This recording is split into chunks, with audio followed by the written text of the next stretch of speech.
Hello বন্ধুরা, আম সত্ত্ব বানাবার জন্য এখানে নিয়ে নিয়েছি আমি পাকা আমগুলোকে ভালো করে জলে ধুয়ে নিয়েছি। তারপরে আমের চোকাগুলোকে ভালো করে ছাড়িয়ে নেব।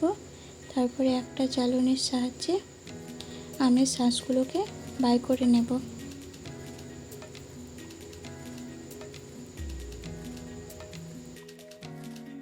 দেখুন আমার আম শাঁস বাই করা হয়ে গেছে। তারপরে কড়াইটা একটু গরম হলেই আম শাঁসটা দিয়ে দিলাম। তারপর একটু ফুটে এলেই এটাতে দিয়ে দেবো লবণ, লঙ্কার গুঁড়ো, ভালো করে মিক্স করে নেব। তারপরে দিয়ে দিলাম চিনি পরিমাণ মতন। এটাকে ভালো করে নেড়ে নিয়ে এবারে ঘন করে নিতে হবে।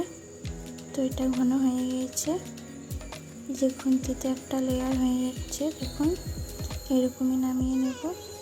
তো একটা থালার মধ্যে ভালো করে তেল মাখিয়ে নিলাম।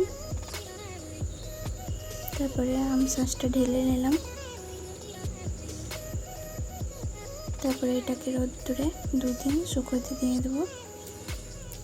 দুদিন পর দেখুন এটা কি সুন্দর কাটা যাচ্ছে।